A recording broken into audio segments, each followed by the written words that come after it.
శివాయ గురవే నమః. మన భారతీయ సంస్కృతిలో దేవాలయాలకి ఎంతో ప్రాధాన్యం ఉన్నది. ప్రాచీనం నుంచి కూడా దేవాలయం లేని గ్రామం అంటూ ఉండేది కాదు. దేవాలయం లేని గ్రామంలో ఒక రాత్రి కూడా నివసించకూడదు అని శాస్త్రం చెబుతోంది. అందువల్ల అనాదిగా దేవాలయ నిర్మాణాలు కారణం ఏంటంటే కులాలు, మతాలు, వర్ణాలు ఇలాంటి వివక్షతలు ఏమీ లేకుండా భగవంతుడి పట్ల భక్తి ఉన్నటువంటి ప్రతి వాడిని కూడా ఆదరించేటువంటిది ఏమిటంటే దేవాలయం. అన్ని రకాల వాళ్ళు దేవాలయాల్లోకి రావడం, అక్కడ భజన కార్యక్రమాలు, భక్తిగా వారికి ఏది తోస్తే అది ఉత్సవ కార్యక్రమాలు అన్నింటిలోనూ అందరూ కూడా సమష్టిగా పాల్గొని చేయడం అనేటువంటిది మన భారతదేశంలో చాలా సనాతనంగా వస్తున్నటువంటి ధర్మం. సనాతన ధర్మము అన్నారు. ధర్మము అంటే ధరించేటువంటిది. ధరతి విశ్వం ఇది ధర్మ అని, ఈ విశ్వాన్ని ధరించినటువంటిది, అలాగే ఈ విశ్వాన్ని సంరక్షించేటువంటిది ధర్మము అన్నారు. మనకి ఈ సంస్కృతి, సంప్రదాయాలు, ధర్మాలు చెప్పడానికి కొన్ని స్మృతులు ఉన్నాయి. మహర్షులు కొన్ని స్మృతుల్ని ఏర్పాటు చేసి పెట్టారు. వాటిల్లో సంవర్త స్మృతి అని, ఆ స్మృతిలో అసలు ధర్మం అంటే ఏమిటి నిర్వచనం చెప్పారు. యస్మిన్ దేశే య ఆచారః పారంపర్య క్రమాగతః ఆమ్రాయైః అవిరుద్ధశ్చ సధర్మ పరికీర్తితః అని. దేశంలో ఏ ప్రాంతంలో అయినా సరే అనూచారంగా పరంపరాగతంగా వస్తున్నటువంటి వేద విరుద్ధం కానటువంటి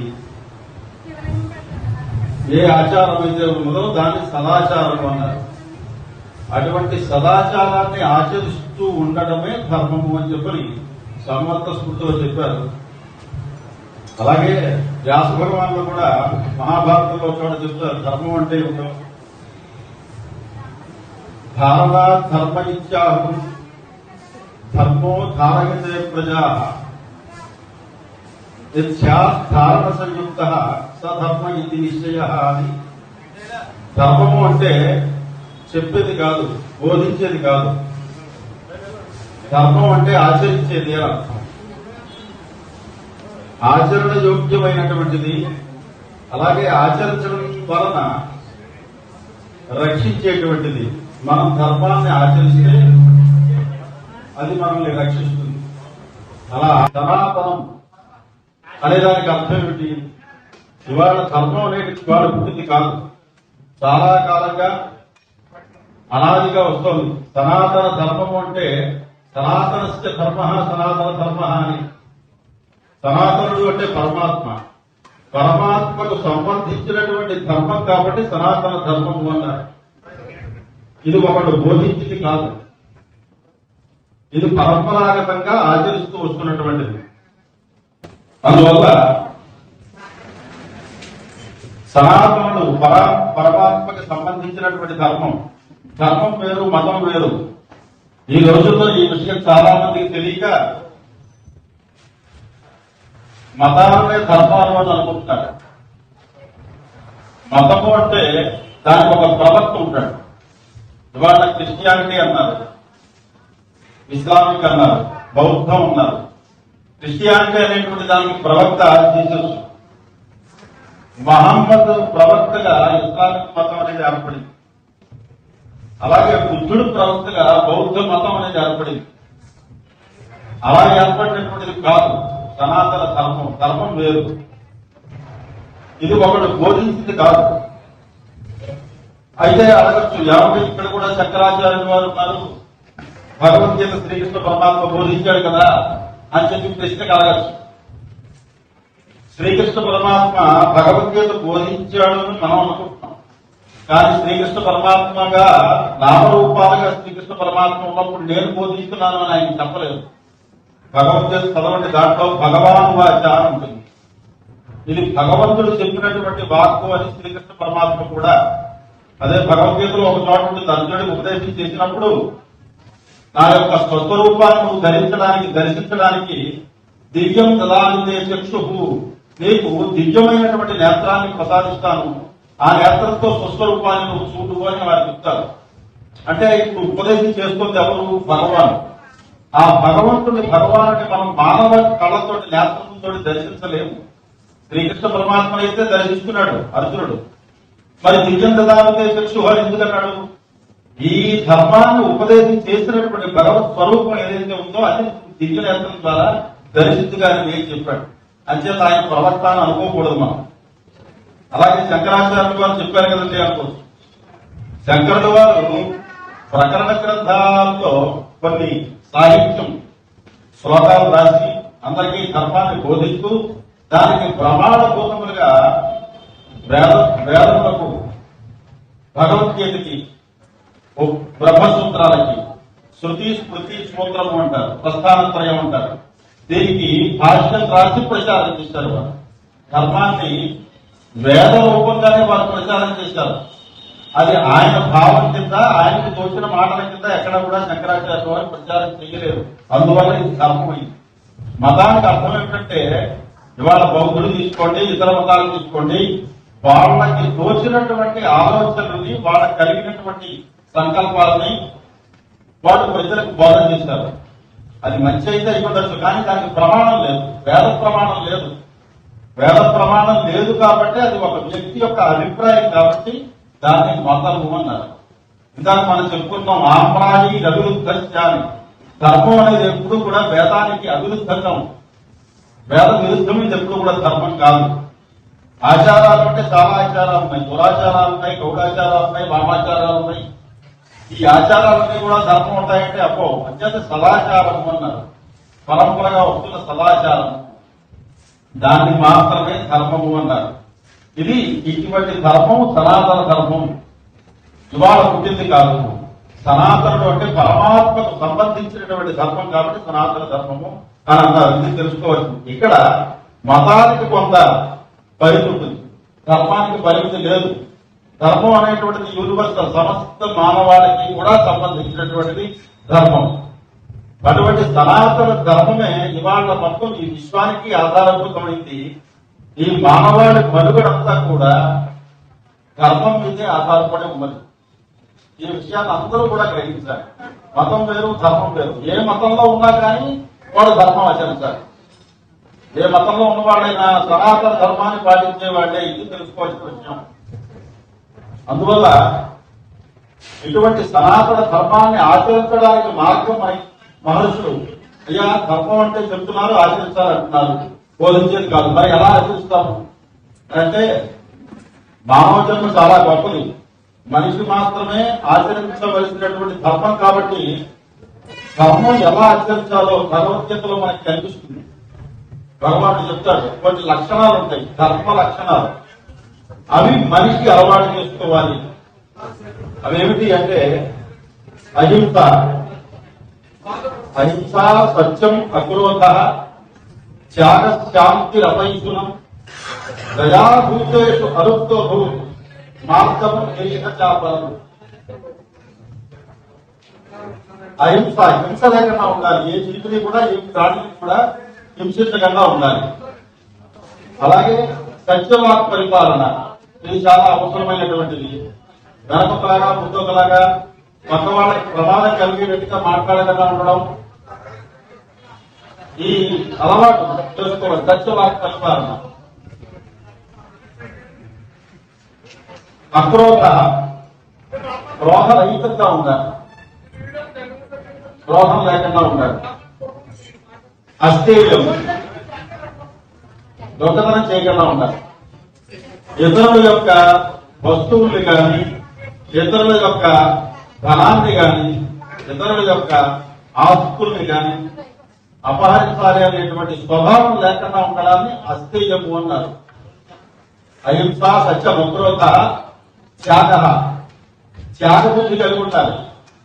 ఒక దేవతా కార్యక్రమం చేస్తున్నా ఈ ద్రవ్యం నాది కాదు అనేటువంటి భావనతో, నాది కాదు అంటే ప్రయోజనం కోరుకోవచ్చు, ఇది పరమాత్మదే అనేటువంటి భావనతో మనం చేయాలి. దీన్ని త్యాగబుద్ధి అన్నారు. చేసేటప్పుడు కూడా నేను త్యాగబుద్ధితో చేస్తున్నాను అని సంకల్పం చేయకూడదు, మళ్ళీ అది కూడా కోరికావు. మనం చేస్తున్నటువంటి కర్మ పరమాత్మకు సంబంధించినటువంటిది, ఈ ధర్మం ఆచరించడం మన కర్తవ్యం అని అనుకోవాలి. దానికి త్యాగము అన్నారు. అపయిస్తున్నాం ఎవరిని కూడా హింసించకుండా ఉండాలి, బాధించకూడదు. దయ, ప్రాణుల పట్ల, భూతముల పట్ల, ఇతరుల మనకి తోటివారి పట్ల దయతో ఉండాలి. మనకన్నా తక్కువ పట్ల ఆర్థికంగా తక్కువగా ఉన్నారు, విద్యలో తక్కువగా ఉంటారు, మనకన్నా చిన్నవాళ్ళు ఉన్నారు, వాళ్ళ పట్ల దయ చూపించాలి. పరోత్వం, విశ్వనాథతనం లేకుండా ఉండాలి. మన దగ్గర ఉన్నది చక్కగా అందరికీ కూడా సద్వినియోగం అయ్యేటట్టుగా ఖర్చు పెట్టాలి. భగవంతుడు మనకి ఇచ్చాడు, దాన్ని సద్వినియోగం చేయడానికి సమాజంలో సమాజ విపలు కోరి భగవంతుడు మనకి ఫలాన్ని ఇచ్చాడు. కాబట్టి పరోపకారాత్మకం శరీరం పరోపకార పుణ్యాయ, ఇది మనకి సనాతన ధర్మం చెప్తోంది. పరులకు ఉపకారం చేయడమే ధర్మము, పరులకు అపకారం చేయడం అధర్మము. పాపం కావాలి అంటే పరులకు అపకారం చేయాలి, పుణ్యం కావాలి అంటే పరులకు ఉపకారం చేయాలి. ఈ రకమైనటువంటి ధర్మాలు ఏవైతే ఉన్నాయో ఇవన్నీ కూడా మానవులకు సంబంధించినటువంటి ధర్మాలు. పశుపక్ష్యాది జంతువులు ఏవైతే ఉన్నాయో అవి ఆచరించేవి కావు. పశువులకి మనుషులకి కూడా ఆహారము, నిద్ర, ప్రకృతి ఉపద్రవాల నుంచి భయపడటం, వివాహం చేసుకుని సంతానోత్పత్తి చేయడం, ఇవన్నీ సామాన్యమైన ధర్మాలైనప్పటికీ కూడా విశేషంగా మనిషికి మాత్రం కొన్ని ధర్మాలు ఉన్నాయి. ఇప్పుడు ఏవైతే చెప్పుకున్నామో ఇవి, ఇప్పుడు చెప్పుకున్నటువంటి వాటిలో మతానికి సంబంధం ఉంది. అహింస సత్యం అక్రోధ త్యాగ శాంతిల వైష్ణవం దయాభూతే స్వరూపతో భూత్ మార్గము చాపడం. మృదు స్వభావం ఉండాలి, మృదువుగా మాట్లాడాలి. ఏదైనా తప్పు చేస్తామేమో, ఎవరైనా నవ్వుతారనే సిగ్గుండాలి. చంచల స్వభావం ఉండకూడదు. మనం చేసేటువంటి ఆచరించేటువంటి ధర్మంలో ఈ ధర్మం ఆచరించుకునే ఇవాళ మనకేం కలిసి వచ్చింది కాబట్టి మనకి ఏ కలిసి చూద్దాం అనే చంచల స్వభావం ఉండకూడదు. ఏ పని మనం చేస్తున్నామో ఒక గమ్యం చేరాలి అనుకున్నామంటే ఆ గమ్యం చేరేటువంటి మార్గంలో ప్రయాణం, మన గమ్యం చేరే వరకు ప్రయాణం చేయాలి. మధ్యలో చాపల్యం తెచ్చుకుని మనస్సు మారిపోయి వెళ్లాలనుకున్న చోటికి కాకుండా పక్కన చుట్టూ దారిలో చుట్టూ గమ్యాన్ని చేస్తే అది జీవితం రెండు కాకుండా అయిపోతుంది. అంటే అలా చంచల స్వభావాన్ని విడిచిపెట్టాలి. ఇది కేవలం మనిషికి మాత్రం ఉన్నటువంటిది.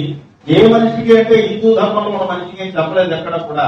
యూనివర్సల్, ప్రపంచంలో ఎక్కడ మనిషి పుట్టాడో ప్రతి మనిషికి సంబంధించినటువంటి ఒక ధర్మం ఇది. అందువల్ల దీని ధర్మం అన్నారు. ఇలాంటి ధర్మాలు ఏ దేశంలో ఎవరైతే ఎక్కడైతే ఆచరిస్తారో వాళ్ళని ఈ ధర్మాలు ఈ స్వభావంలో వాడిని మళ్ళీ తిరిగి రక్షిస్తుంది. అంచేత ధర్మాన్ని రక్షిస్తే అది మనల్ని కాపాడుతుంది అని చెప్తారు. అంటే సనాతన ధర్మము అన్నారు. ఇటువంటి సనాతన ధర్మాన్ని అలవాటు చేసుకుని విషయ భోగాల కోసం కాకుండా లోకంలో ఉండేటువంటి ధనం సంపాదించడము, పదవులు సంపాదించడము, ఆస్తులు సంపాదించడం, పేరు సంపాదించడం ఇవి అవసరమైనా కానీ వాటి కోసం మాత్రమే కాకుండా మానవ జన్మని సమర్థవంతంగా సద్వినియోగపరచుకోవాలి. మనకి సనాతనమైనటువంటి సంప్రదాయంలో 6 మతములే ఉన్నవి.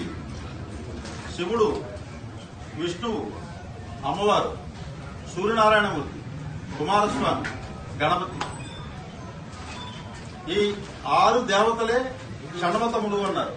ఈ 6 దేవతల నుంచే అనేక రకాల దేవతలు ఏర్పడ్డాయి. అంచేతే భగవానుడు అన్నారు. దేవుడు అంటే ఆ రూపం లేదు అక్కడ. ఆ భగవాను నుంచి ఈ 6 వచ్చాయి.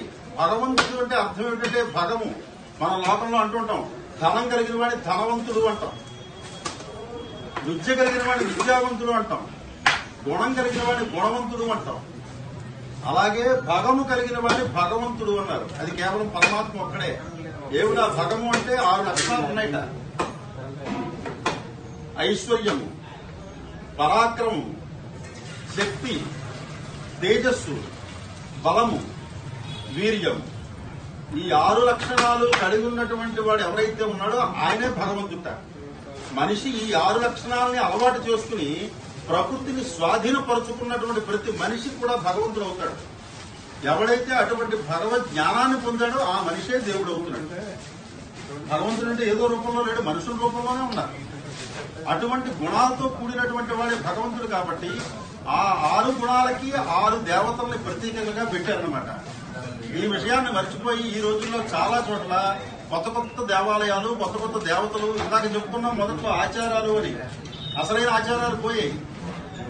వారాహి ఉపాసన అంటారు, బలరాముఖి ఉపాసన అంటారు, దశమహావిద్యలు అంటారు. అవన్నీ కూడా గౌడాచారాలు, వామాచారాలు, చెప్పాలంటే దురాచారాలు. ఎందుకంటే వైదిక విధానంలో వాటిని ఆవాహన చేయాలి, ఉపాసన చేయాలి అంటే ఖచ్చితంగా మూల ప్రకృతిని మాత్రమే ఆవాహన చేయాలి. ఆ రూపం పెట్టుకుని ఆ మంత్రం తీసుకుని మూల ప్రకృతిని ఆరాధన చేయాలి. ఇది ఆగమం చెప్తోంది, మంత్రశాస్త్రం చెప్తోంది.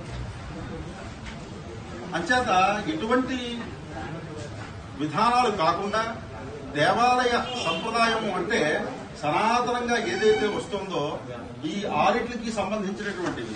ఈ దేవాలయ నిర్మాణానికి మళ్ళీ ఆగమం ప్రధానం. కొన్ని శైవాగమంగా ఉంటాయి, కొన్ని వైష్ణవాగమంగా ఉంటాయి, కొన్ని వైదికాగమంగా ఉంటాయి. ఇక్కడ ఉన్నటువంటి దేవాలయం పూర్వం నుంచి వస్తున్నటువంటిది. కృతయుగం నాటి నుంచి దూర్వాస మహర్షి ప్రతిష్టాపన చేశారు అంటే ఆయన శాక్తేయం అనమాట, శక్త్యుపాసకుడు దూర్వాస మహర్షి. అంచేత వైదిక శాక్తాగమం అన్నారు. శైవాగమం, వైష్ణవాగమం, వైదికాగమం. శాక్తాగమం అంటే 2 రకాలు ఉన్నాయి. కేవల శాక్తం కౌడవామాల్లోకి వస్తుంది. వైదిక శాక్తం అంటే ఇందాక మనం చెప్పుకున్నట్టు వేద విరుద్ధం కానటువంటి తంత్రాన్ని, అటువంటి వేద ప్రమాణాలతో ఉండేటువంటి ఆగమం ఏదైతే ఉందో దాన్ని వైదిక శాక్తం ఉన్నారు. ఇక్కడ వైదికాగమం ప్రకారంగా ప్రతిష్టాపన కార్యక్రమం కాబట్టి ఇక్కడ జరిగేటువంటి కార్యక్రమం కూడా వైదికాగమ ప్రకారంగా జరుగుతుంది. అలాగే కొత్త దేవాలయాలు కట్టకుండా నిర్మాణం చేయకుండా దేవాలయాలు ప్రభుత్వం వారు కానీ, ప్రజలు కానీ, దళితులు కానీ వీళ్ళందరూ కూడా పెట్టుకోవచ్చు, మనందరూ పెట్టుకోవచ్చు. బాధ్యత ఏంటంటే పురాతనమైనటువంటి శిథిలావస్థలో ఉండి జీర్ణమైపోయేటువంటి దేవాలయాలు ఏదైతే ఉన్నాయో వాటిని ఆగమోక్త విధానంలో కనుక జీర్ణోద్ధార విధానంగా చేసి మళ్లీ పునఃప్రతిష్ఠా విధానం చేసామంటే మళ్లీ కొన్ని తరాల పాటు, కొన్ని శతాబ్దాల పాటు మళ్లీ ఆ దేవాలయాలు నిలబడతాయి. ఎందుకంటే అక్కడ శక్తిని మనం నిశ్చితం చేయడం. ఎవరు అనుకోవచ్చు ఎవరు చాలా గొప్పవారని, ఇది చాలా గొప్పవారు అనుకోవడం లోకధామం. నేను ఎంత గొప్పవాడిని అనేటువంటి నాకు తెలియదు. దూర్వాస మహర్షి గొప్పవాడినా అక్కడ దాదాపు చేయాలంటే చేయలేదు. ఇక్కడ సమాజంలో ఉన్నాం, ఎక్కడో అడుగులో ఉన్నాం. ఇలా అంత మంత్రశక్తి సంపాదించిన వాళ్ళు ఎవరు కూడా సమాజానికి దూరంగానే ఉంటారు. మనం కొంత సమాజానికి కట్టుబడి ఉన్నాం. అమ్మవారు మనం పొందుతున్నా, ఎంత ఆత్మ తెలుస్తున్నా, ఉపాసన విషయంలో వచ్చేటప్పటికీ మనం సాధించవలసినటువంటి ఇంకా ఉన్నది. కాబట్టి మాకుండే శక్తితో కొత్త దేవాలయాలు పెట్టి అదేదో చాలా అద్భుతంగా ఉంటుంది, దేవతాత్మ వచ్చేసింది అని ప్రతి చోట అనుకుంటే కనుక అది మానవుల యొక్క ప్రమేయం అవుతుంది. కేవలం ఆగమ విధానం తెలుస్తుంది. గురుముఖత మహర్షులు ఇచ్చినటువంటి ఆగమ శాస్త్రం ఏదైతే ఉందో దాన్ని గురుముఖత పరంపరాగతంగా అధ్యయనం చేసి అప్పుడు పూర్వం ప్రతిష్టాత్మకమైనటువంటి పూర్వ యుగాల్లో శతాబ్దాల క్రితం ప్రతిష్టాత్మక దేవాలయ జీర్ణోద్ధారం ఏవైతే ఉన్నాయో దాన్ని మళ్ళీ ఉద్ధరిస్తే అక్కడ స్వతసిద్ధమైనటువంటి దేవతా చైతన్యం 100% ఖచ్చితంగా ఉంటుంది. కాబట్టి అటువంటి దేవాలయాలు అందరూ కూడా అభివృద్ధి చేయాలి. ఇవాళ ఈ తుమ్మ గ్రామంలో అది కొత్త నాటి దేవాలయం అని చెప్పి దూర్వాస మహర్షి ప్రతిష్ఠ చేసినటువంటి దేవాలయం అంటే సామాన్యం కాదు. ఇది మనకు కనిపించడానికి భౌతికంగా ఏదో గోడలు స్తంభాలు కనిపించవచ్చు కానీ మనం కనుక మనస్సు పెడితే, బుద్ధిని మనం భగవంతుడు బాధాలంటే పెట్టామంటే అక్కడ ఉండే దేవతాత్మ చైతన్యం ఖచ్చితంగా మనకు ఆ వైబ్రేషన్ మనకు తెలుస్తుంది ఎవరికైనా. ఎందుకంటే అటువంటి మహర్షులు అక్కడ స్థాపన చేసుకున్నారు. ఇవాళ అటువంటి దాన్ని ఉద్ధరించడం చేసుకోవడం అంటే దేవాలయం ఈ గ్రామానికి ఎంతో అభివృద్ధి కలిగిస్తుంది. దేవతని ఏ రకంగా అయితే మనం ఆరాధన చేస్తున్నాము అదే క్రమం తిరిగి మళ్ళీ మనల్ని రక్షిస్తుంది, మన గ్రామాన్ని రక్షిస్తుంది. దేవాలయం అంటే ఏ ఒక్క వ్యక్తికి సంబంధించింది కాదు, అది కేవలం గ్రామానికి సంబంధించిన విషయం. ఎవరైనా సరే, ఏ వర్ణపారైనా సరే, ఏ కుటుంబమైనా సరే చక్కగా వచ్చి అక్కడ సమిష్టిగా కార్యక్రమం చేయడం అనేటువంటిది మానవుల యొక్క ధర్మం. వైదికాగమం అనేటువంటి స్వతహాగా సాధారణ ఎవరికి తెలియదు కాబట్టి దాని గురించి ఎవరు గ్రంథం వైదికాగమ విధానంగా ప్రతిష్టాపకమైనటువంటి దేవాలయాలు కూడా ఉద్ధరించవలసి వస్తే శైవాగమ ప్రకారం, వైష్ణవాగమ ప్రకారం చేస్తున్నారు. పురాణం నుంచి వస్తున్నటువంటి పరంపరగా వస్తున్నటువంటి వైదిక విధానమైన దేవాలయాలు వాటితో కూడా ఆగమ సంకీర్ణం చేసి ఇవాళ చాలా చోట్ల జరుగుతున్నాయి. కారణం ఏంటంటే అక్కడ ఉండేటువంటి ఆగమ కూడా తెలియకపోవడం వల్ల మరి అందరూ కూడా సమష్టిగా భగవంతుడి పట్ల అనన్యమైనటువంటి భక్తిని పెట్టుకుని లౌకికంగా ఏదైనా భావాలు ఉండొచ్చు, అది లోక వ్యవహారానికి సంబంధించినటువంటి భావాలన్నీ కూడా భగవంతుడి కార్యక్రమం దగ్గరకు వచ్చేటువంటి భగవత్ కార్యక్రమం అంటే గ్రామంలో ప్రతి మనిషికి ఒక కార్యక్రమం, ప్రతి కుటుంబం ఒక కార్యక్రమం, గ్రామంలో ఉండే దేవాలయ కార్యక్రమం అంటే చాలా ఈ విషయాన్ని దృష్టిలో పెట్టుకుని అందరూ కూడా బాగా కలిసి సమష్టిగా పనిచేసి అతి తక్కువ కాలంలో ఎక్కువ మరి భగవద్ అనుగ్రహంతో నిధులు సంపాదించి అందరూ కూడా త్యాగబుద్ధి కావాలి. ఎవరికి ఉన్నదో వాళ్ళు భగవద్ అర్థం చేస్తున్నాము, ఇది శాశ్వతంగా ఉండేటువంటిది, ఈ పుణ్యం మనతో కూడా వస్తున్నాయి, డబ్బు మనతో కూడా రాదు అనే ఒక విషయాన్ని దృష్టిలో పెట్టుకుని ఎందుకంటే మనసు ఎక్కువగా ప్రేరేపిస్తుంటుంది, మనసు ఎక్కువగా భగవంతుడి దగ్గర ఉంటుంది, ఈ మరి పూర్తవ్వాలి ఇంతకు పని పెట్టుకోకూడదు. కాబట్టి అందరూ కూడా మీ ఉండేటువంటి మనుషుల్లో ఉండేటువంటి తారతమ్యాలు కానీ వైషమ్యాలు కానీ ఇవన్నీ కూడా పక్కన పెట్టి పరస్పర వైమనస్య నివృత్తి ద్వారా అన్యోన్య సౌమనస్య సిద్ధ్యర్థం అని చెప్తారు ఆగమంలో సంకల్పాలు. ఆగమం ఉన్నది దేనికంటే లోకంలో ఉండేటువంటి ఉపద్రవాలు తొలగించడానికి, మానవులో ఉండేటువంటి ప్రకృతి సిద్ధంగా ఉండేటువంటి స్వభావాన్ని తప్పించడానికి, ఆధ్యాత్మిక తత్వాన్ని పెంచడానికే ఈ ఆగమాలు, ఈ సంకల్పాలు ప్రక్రియలు ఉన్నాయి. ఈ సంకల్పాలు అందరూ తెలుసుకుని వైషమ్య భావాలు లోక వ్యవహారంలో ఉంటే ఉండొచ్చు కాక దేవాలయ వ్యవస్థ వరకు వచ్చేటప్పటికి ఎవరైతే ఐకమత్యంగా ఏకాత్మకంగా భగవంతుడు అందరిలో ఉండేటువంటి భగవంతుడు మన కార్యక్రమం చేస్తారో వ్యక్తిగతంగా వాళ్ళ జీవితం కూడా చాలా అభివృద్ధిలో ఉంటుంది. ఇందులో సందేహం లేదు. ఈ మాట రాసి పెట్టుకోండి. శివబాబు కళ్యాణం అంటే నానాటి కళ్యాణం భారత శాంతి కళ్యాణం. మనకి శుభాన్ని కలిగించడానికి మా కోసం మనం చేసుకునే కళ్యాణం అంటేనే శుభం అర్థం. శుభప్రదమైనటువంటి ప్రక్రియ అర్థం కళ్యాణం అంటే. అది మన కోసం మనం చేసుకునేటువంటి కార్యక్రమం. అది నిత్యం కూడా తెలుస్తూ ఉండాలి. చాలా విశేషం. ఏ దేవాలయంలో నిత్యం కళ్యాణం జరుగుతూ ఉంటుందో అక్కడ వచ్చినటువంటి ప్రతి భక్తుడికి కూడా సకల శుభాలు జరుగుతాయని ఆగమం చెబుతోంది. ఆగమం అంటే వేద ప్రమాణం ఉంది. వేద ప్రమాణం, సంహితా ప్రమాణం, వ్యాధుల ప్రమాణం, ఆగమ ప్రమాణం, తంత్ర ప్రమాణం, సాహిత్య ప్రమాణం, ఇలాగా 6 భాగాలుగా ఉంటుంది. ఆగమం కూడా స్మారకం అంటే ఒక స్మృతిని బట్టి ఏర్పడింది. కాబట్టి స్మారకాలను అందరూ అనుకోకూడదు, ఇది వైదికాగమం. అలా వైదికాగమంలో శిక్షణ పొందిన వాళ్ళు చాలా తక్కువ మన రాష్ట్రంలో. వైష్ణవులు శిక్షణ పొందిన వాళ్ళు ఉన్నారు. ఇవాళ జీవస్వామి వారు పాంచరాత్రంలో చాలా మంది శిక్షణ ఇచ్చారు. అలాగే టీవీ వాళ్ళు వైజ్ఞానిక చాలా శిక్షణ ఇస్తున్నారు. అలాగే శైవాగంలో శైవపీఠం వాళ్ళు ఆ కాలాలను కవికారం వాళ్ళు బాగా శిక్షణ ఇచ్చి శైవం తయారు చేస్తున్నారు. వైదికాగం తెలిసి చాలా మంది శిక్షణ పొందకుండా వైదిక లోకంలో చలామణి అయిపోతున్నారు. ఈ విషయాన్ని గ్రహించి ఎక్కడ వైదికాగం ఉంటుందో కొంతవరకు అయినా శాస్త్రంతో మనం నేర్చుకోలేక కొంతవరకు అయినా వాళ్ళు పరిశ్రమ చేసి ఆ వైదికంలో వైదిక కార్యక్రమాలు జరిపించాలని చెప్పి కోరుతున్నాము, ప్రార్థిస్తున్నాం. స్వస్తి. నమ పార్వతీ